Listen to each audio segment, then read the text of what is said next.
My family forced me to live as my disabled brother so they could collect his benefits. The social worker looked at my medical files for the third time, her forehead creasing with confusion. David, according to your records, you had a severe peanut allergy last year, but you just ate a PB&J sandwich without any reaction. I sat frozen in the chair, my heart hammering against my ribs, while Mom's hand tightened on my shoulder like a vice. 4 years of living as my dead twin brother, and this was how it would all unravel. One stupid sandwich that David could never have eaten without an EpiPen, and a trip to the emergency room. I watched the social worker's pen hover over her notepad, waiting for an explanation that would either save our lie or destroy everything. David died when we were 12, not from his autism or seizures like everyone believed, but from Mom and Dad's neglect during one of his meltdowns. They'd locked him in the basement to calm down and forgot about him for 18 hours in 90-degree heat with no water. I found him myself when I got home from my friend's house, unconscious on the concrete floor. By the time they finally called 911, it was too late. David's brain had swollen from dehydration and heat stroke. The doctor said he'd been dead for hours, his small body unable to survive the conditions my parents had trapped him in. They stood in the hospital hallway crying crocodile tears about their special needs son, while I knew the truth about what killed him. But David's disability checks were worth $2,400 a month, plus medical coverage, special education funding, and housing assistance that kept our family afloat. Dad had been laid off for 6 months. Mom worked part-time at a gas station making minimum wage, and we were facing eviction within the week. Losing David's benefits meant losing everything we had, so instead of reporting his death, they made me become him. Michael died in the same accident, Mom told the hospital staff, while I lay sedated in David's bed, wearing his clothes, surrounded by his stuffed animals and medical equipment. The lie came so easily that I wondered how long she'd been planning this moment. The funeral was for me, supposedly. Michael Cooper, age 12, beloved son and brother, taken too soon in a tragic accident. I watched from David's wheelchair as they buried an empty coffin with my name on it, while our relatives cried for the wrong child. Only my parents knew the truth about which twin was really dead. Social services accepted the story without question, too overwhelmed with other cases to investigate thoroughly. One twin was dead, one survived with his existing disabilities intact. The paperwork was straightforward, requiring only minor adjustments to medical records and benefit documentation. They even offered grief counseling for David's survivor trauma from losing his twin brother. The training began immediately after the funeral. Mom showed me hours of videos she'd recorded of David during his meltdowns, forcing me to practice his specific stims and repetitive behaviors. I learned to flap my hands the exact way he did, to rock back and forth at his precise rhythm, to cover my ears and make the keening sounds he'd made when overwhelmed. Dad drilled me on David's medical history with military precision. Every medication, every dosage, every side effect, every therapy session, every doctor's appointment, every emergency room visit from the past 5 years. He made me recite it like multiplication tables until I could answer any question about David's condition without hesitation or doubt. "If you mess this up, we're all homeless," he said, his voice cold with threat. "And you'll end up in foster care with people who won't understand your special needs like we do. They'll put you in institutions, Michael.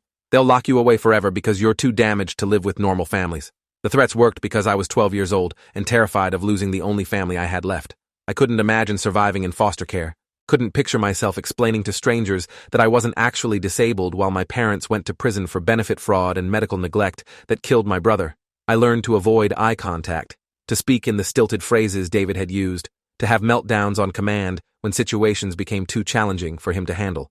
The performance had to be perfect because David's teachers, therapists, and doctors knew him intimately. Any inconsistency could expose the fraud and destroy our lives.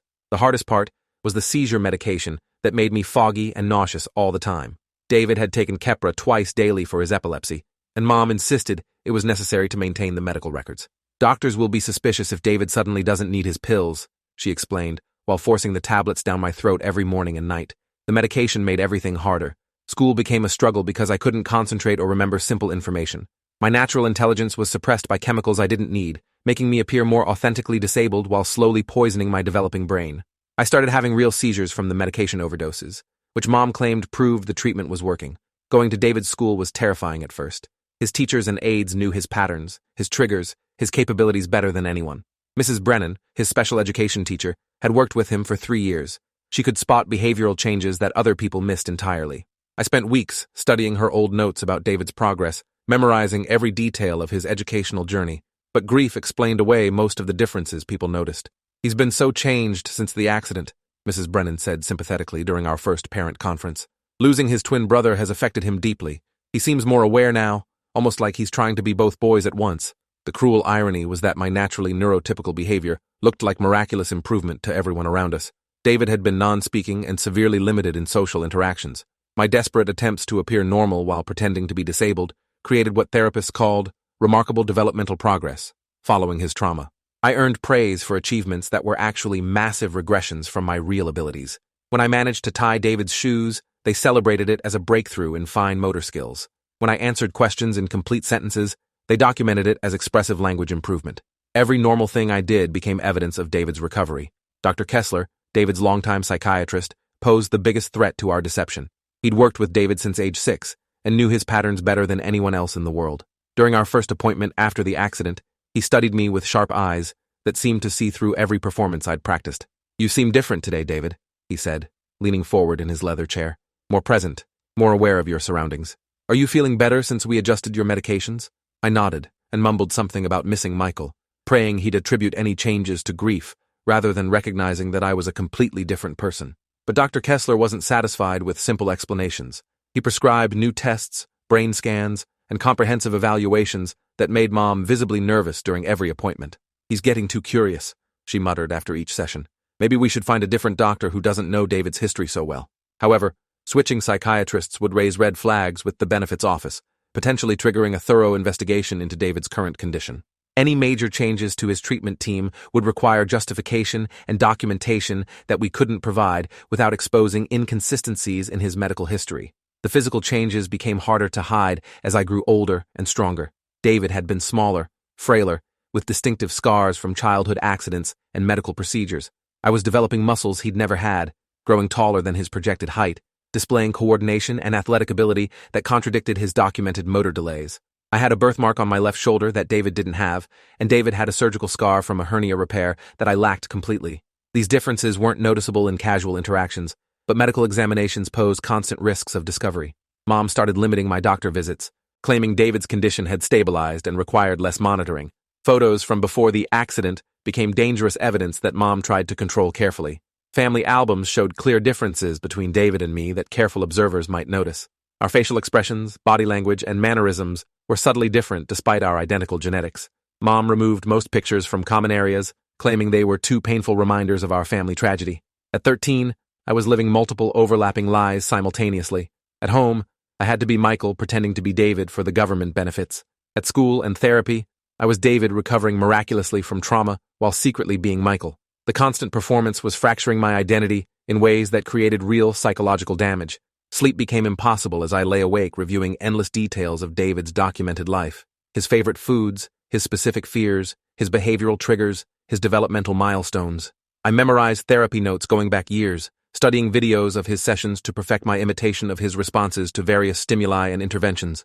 But the more I learned about David's inner world, the more I realized how little I'd actually understood him when he was alive. We'd been identical twins sharing a bedroom, but his autism had made him a mystery to me. Now I was living inside that mystery, pretending to understand experiences I'd never actually had. Mom started giving me additional psychiatric medications to make my behavior more convincingly erratic and unpredictable. The antipsychotics made me drowsy, confused, and emotionally numb, which she claimed was necessary for maintaining authenticity in front of medical professionals who knew David's medication history. David was taking risperidone for behavioral issues, she insisted when I complained about the severe side effects. If you don't take exactly what he was prescribed, people will notice the difference immediately. These doctors aren't stupid, Michael. They know what to look for. I was being systematically drugged to maintain a performance that was slowly erasing my real personality. The medications affected everything about my daily functioning. My handwriting changed, becoming shaky and uncontrolled like David's had been. My speech patterns shifted, becoming slower and more deliberate. My emotional responses flattened, making it harder to react appropriately to social situations. I was becoming chemically similar to my dead brother, while losing myself in the process. School became increasingly difficult as the medications accumulated in my system. Subjects I'd previously mastered became confusing and overwhelming. Math problems I could solve easily became impossible puzzles that frustrated me to tears. My grades plummeted to match David's documented academic struggles, which everyone attributed to his grief and trauma recovery. Teachers praised my hard work and determination when I managed to complete assignments that should have been simple for someone my age. They didn't realize I was struggling with artificial cognitive impairment caused by medications meant to treat conditions I didn't have. Every small academic achievement became evidence of David's remarkable progress following tragedy. The breaking point came during a routine physical examination, when Dr. Patterson, our new family physician, noticed my appendectomy scar during a standard checkup. I'd had my appendix removed at 13, 2 years after David's death, but David's comprehensive medical records showed no such surgical procedure in his documented history. When did this operation happen? Dr. Patterson asked, running his finger along the healed incision on my lower abdomen. There's no record of appendectomy in your file, David. This is a significant surgical procedure that should be documented in your medical history. His voice carried professional concern, mixed with growing suspicion about the discrepancy. Mom's face went completely white as she scrambled desperately for a convincing explanation. It must have been during the accident recovery period, she said quickly, her voice higher than normal with stress. Maybe the records got mixed up with his brother Michael's files during the hospital chaos. You know how confusing that time was for our family. But Dr. Patterson was already pulling up David's digital medical records on his computer, scrolling through years of documented treatments and procedures. Electronic medical systems didn't simply lose major surgical procedures, and he knew enough about hospital record-keeping to recognize when something didn't add up properly. Mrs. Cooper, surgical procedures don't disappear from electronic medical records, he said carefully. And according to this file, David was never admitted to any hospital during the time period you're describing. These records are comprehensive and complete going back to his birth. His tone suggested he was documenting every word of our conversation for future reference. More inconsistencies emerged during the following weeks as Dr. Patterson ordered additional tests and examinations. Blood work revealed I didn't carry genetic markers for David's specific type of autism spectrum disorder. Vision tests showed I needed corrective lenses that David had never required in his documented medical history. Most damaging of all, my fingerprints didn't match the ones on file from David's previous medical procedures and disability evaluations. Fingerprints were routinely collected during certain evaluations to prevent benefit fraud, and the comparison results were undeniably conclusive. The boy sitting in the examination room was not the same person who'd been receiving disability benefits for the past 4 years. Dr. Patterson scheduled a comprehensive medical and psychological evaluation with multiple specialists, claiming it was standard procedure for reviewing long-term disability cases in teenage patients. But I could see the suspicion building in his professional demeanor, the way he watched Mom's reactions to certain questions and documented our responses with unusual thoroughness. He was building an investigation, gathering evidence for conclusions he couldn't yet voice officially. Every appointment became more tense as he asked increasingly specific questions about David's medical history, comparing current observations with documented past behaviors and responses. The net was closing around our deception systematically and methodically. The final crisis exploded when Dr. Melissa Chen, the new child psychologist brought in for David's evaluation, asked me directly about Michael during our session. "I've been reading through your extensive medical files," she said gently, "and I noticed some interesting discrepancies. Can you tell me what you remember about your brother Michael? I understand he died in the same accident that affected you." The question hit me like a physical blow, because no one was supposed to know David had ever had a twin brother. The official story had been carefully constructed to eliminate any mention of Michael Cooper's existence. Insurance papers, school enrollment records, medical histories, everything had been systematically altered to show David as an only child who'd survived a family tragedy. "I don't know what you mean," I whispered, but my voice was shaking uncontrollably. Dr. Chen leaned forward with gentle professional concern, and I realized she'd been conducting her own investigation, digging into records that Mom and Dad thought they'd successfully hidden or destroyed over the years. "Michael, it's okay," she said softly, using my real name for the first time in 4 years. "I know who you really are. I know what your parents made you do. I've contacted the original hospital where David actually died, and I've seen the real medical records. You're safe now. You can tell me the truth." The flood of relief and terror that crashed over me was completely overwhelming. 4 years of living as a dead person, of chemically suppressing my real personality, of constantly performing grief for a brother whose identity I'd stolen, all of it collapsed in that single moment of recognition and acknowledgement. I broke down completely, sobbing and shaking as the truth poured out between desperate gasps for air. Dr. Chen recorded everything, asking gentle questions that helped me piece together the chronology of abuse and deception that had defined my teenage years. Every detail mattered for building the legal case that would follow. Dr. Chen had been investigating discrepancies in my medical records for weeks, contacting previous hospitals and cross-referencing documentation that revealed the elaborate fraud. She'd found original birth certificates showing twins, school enrollment records that contradicted the current narrative, and medical files that had been suspiciously altered after David's actual death. She'd also discovered that I'd been receiving psychiatric medications completely inappropriate for my actual mental health condition, essentially being systematically poisoned to maintain a performance that was destroying my psychological development. The medical abuse was as serious as the financial fraud, representing multiple felonies that carried severe penalties. The investigation moved quickly once medical and legal professionals became involved in documenting the case. Forensic experts confirmed through multiple methods that Michael Cooper had never died in any accident, while David Cooper had died from medical neglect during a psychiatric crisis that his parents had tried to cover up. Financial investigators traced exactly how much fraudulent benefit money had been collected over 4 years. The total exceeded $200,000 in disability payments, medical coverage, educational support, and housing assistance, all obtained through systematic identity theft and document fraud. Federal agencies became involved because of the scope and duration of the criminal activity. Mom and Dad were arrested simultaneously at home and at Mom's workplace, charged with multiple felonies including benefit fraud, child abuse, medical neglect resulting in death, identity theft, and forcing a minor to participate in ongoing criminal activity. The charges carried mandatory federal prison sentences that would separate them for decades. Their desperate attempt to avoid poverty had destroyed both their children and landed them in the federal prison system. David was dead from their neglect, I was psychologically damaged from years of forced impersonation, and they faced spending the rest of their lives behind bars for crimes that grew worse with each year of continued deception. The media attention was intense and horrifying for me personally. Local news stations ran sensational stories about the twin switch fraud that had fooled social services, medical professionals, and educators for years. Our childhood photos were broadcast side by side, showing subtle differences that investigators had missed during routine oversight. Former teachers, therapists, and doctors were interviewed about warning signs they should have recognized, turning our family tragedy into a cautionary tale about institutional failures and systematic oversight problems. I became a case study in abuse and fraud that would be referenced in professional training for years to come. I spent 6 weeks in specialized psychiatric care, detoxing from medications I'd never needed while processing 4 years of enforced psychological trauma. The medical team was amazed by how thoroughly my natural identity had been suppressed through chemical and psychological manipulation, creating genuine mental health problems while forcing me to fake ones I didn't have. Recovery meant relearning who I actually was underneath the performance I'd maintained for so long. Simple questions like, "What's your favorite color?" became existential crises because I couldn't distinguish between my genuine preferences and David's documented likes and dislikes that I'd memorized and performed for years.